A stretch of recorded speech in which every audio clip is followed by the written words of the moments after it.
Hello दोस्तों, नमस्कार। आप सभी को टॉपर स्टडी सेंटर में स्वागत है। दोस्तों, आज हम एनसीईआरटी क्लास 10 का विज्ञान जिसके अध्याय 15 पढ़ाने जा रहे हैं, जिसमें हमारा पर्यावरण। दोस्तों, इसमें हमारा पर्यावरण से रिलेटेड जो भी इम्पोर्टेंट टॉपिक्स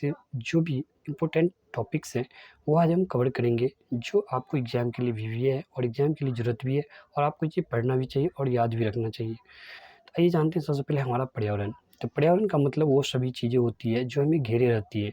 सभी जैविक एवं अजैविक घटक शामिल है। जैविक एवं अजैविक घटकों के पारस्परिक मेल से परितंत्र बनता है और एक परितंत्र में जीव भोजन के लिए एक दूसरे पर निर्भर होते हैं, जिससे आहार श्रृंखला एवं आहार जाल बनते हैं। दोस्तों, ये जो है हमारा पर्यावरण से रिलेटेड कुछ इंपॉर्टेंट टॉपिक्स जो हमने गेस किए हैं और मैं आप लोगों के साथ शेयर कर रहा हूँ। तो इसको ध्यान से सुनिए और आप भी अपनी कॉपी में नोट कीजिए।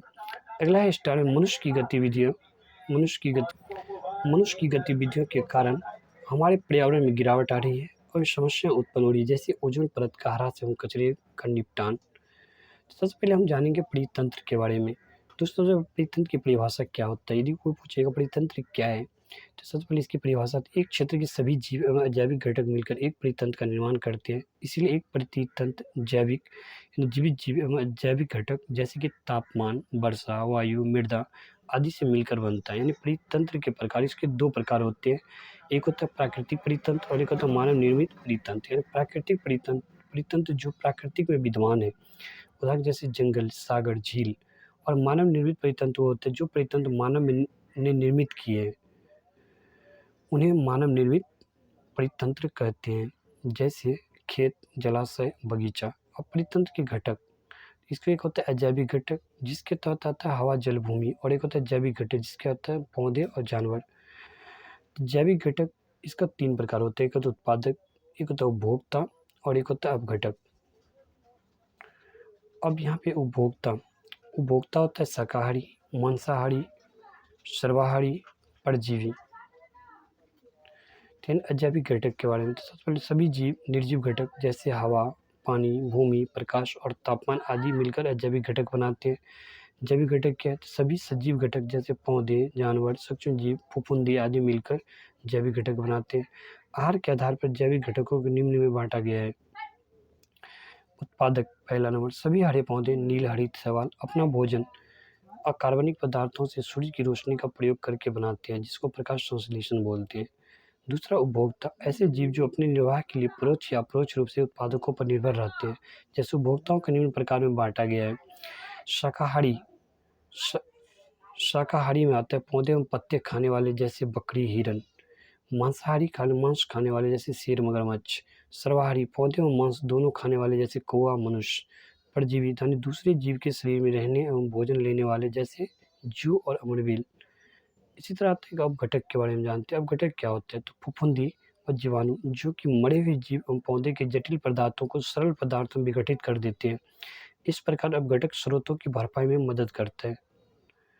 अब आहार श्रृंखला के बारे में आइए जानते हैं। आहार श्रृंखला क्या होता है, तो आहार श्रृंखला एक ऐसी श्रृंखला है जिसमें एक जीव दूसरे जीव को भोजन के रूप में खाते हैं। उदाहरण, घास को हिरन, हिरन को शेर, जिसको हम बोलते हैं आहार श्रृंखला। एक आहार श्रृंखला में उन जैविक घटकों को जिनमें ऊर्जा का हस्तांतरण होता है, पोषी स्तर कहलाता है। एक आहार श्रृंखला में ऊर्जा का हस्तांतरण एक दिशा में ही होता है। हरे पौधे सूर्य की ऊर्जा का 1% भाग जो पत्तियों पर पड़ता है अवशोषित करते हो। यानी 10% का नियम क्या है, एक पोषी स्तर से दूसरे पोषी स्तर में केवल 10% ऊर्जा का हस्तांतरण होता है, जबकि 90% ऊर्जा वर्तमान पोषी स्तर में जैव क्रियाओं में उपयोगी होता है। उपभोक्ता के अगले स्तर के लिए ऊर्जा की बहुत ही कम मात्रा उपलब्ध हो पाती है। अतः आहार श्रृंखला में सामान्यतः 3 अथवा 4 चरण ही होते हैं। जैसे कि हम लोग देखते हैं इसमें तृतीय उपभोक्ता, द्वितीय उपभोक्ता, प्राथमिक उपभोक्ता और उत्पादक। यानी 1 केजी, 10 केजी, 100 केजी, 1000 केजी, ये पोषी स्तर हो गया, ऊर्जा की भाव हो गया। जैसे कि जैव संवर्धन क्या होते हैं, तो आहार श्रृंखला में हानिकारक रसायनों की मात्रा में एक पोषी स्तर से दूसरे पोषी स्तर में जाने पर वृद्धि होती है, जिसे जैव संवर्धन कहते हैं। ऐसे रसायनों का सबसे अधिक मात्रा मानव शरीर में ही होता है। आहार श्रृंखला जाल क्या है, तो आहार श्रृंखलाएं आपस में प्राकृतिक रूप से जुड़ी होती है, जो एक जाल का रूप धारण कर लेती है, उसे आहार जाल कहते हैं। जैसे कि चूहा, चील, खरगोश, लोमड़ी, पौधा, तिलचट्टा, मेढक, सांप।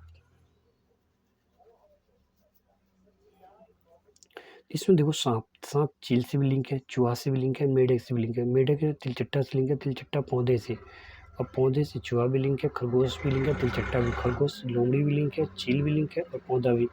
चूहा से चील भी लिंक है, सांप भी लिंक है और पौधा भी। ऐसे ही होता है। आगे हम पढ़ेंगे पर्यावरण की समस्याएं। अब दोस्तों जानते हैं पर्यावरण की समस्याएं के बारे में। तो पर्यावरण में बदलाव हमें प्रभावित करता है और हमारी गतिविधियों भी पर्यावरण को प्रभावित करती है। इससे पर्यावरण में धीरे धीरे गिरावट आ रही है, जिससे पर्यावरण की समस्या उत्पन्न होती है, जैसे प्रदूषण, वनों की कटाई। सेम ऐसे ही आता है ओजोन परत। ओजोन परत क्या है? ओजोन परत पृथ्वी के चारों ओर एक संरक्षणात्मक आवरण है, जो कि सूर्य के हानिकारक पर्यावरणीय प्रकाश को अवशोषित कर लेती है। इस प्रकार वह जीवों की स्वास्थ्य संबंधी हानियाँ, जैसे कि त्वचा की कैंसर, मोतियाबिंद, कमजोर परिरक्षा तंत्र, पौधों की नाश आदि से रक्षा करती है। मुख्य भूरूप से वो ओजोन परत समताप मंडल में पाई जाती है, जो हमारे वायुमंडल का हिस्सा है। जमीनी स्तर पर ओजोन एक घातक जहर है।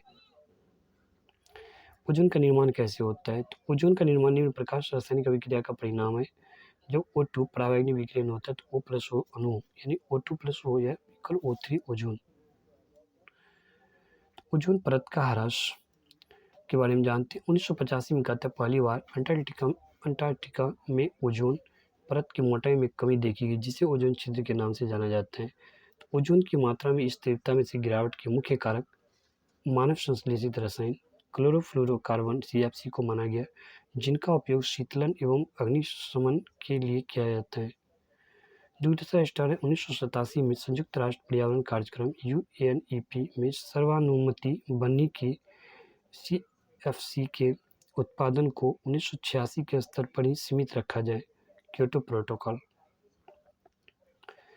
ऐसे कचरा प्रबंधन के बारे में जानते हैं। अब अगला टॉपिक कचरा प्रबंधन। आज के समय में अपशिष्ट निपटान एक मुख्य समस्या है, जो हमारे पर्यावरण को प्रभावित करती है।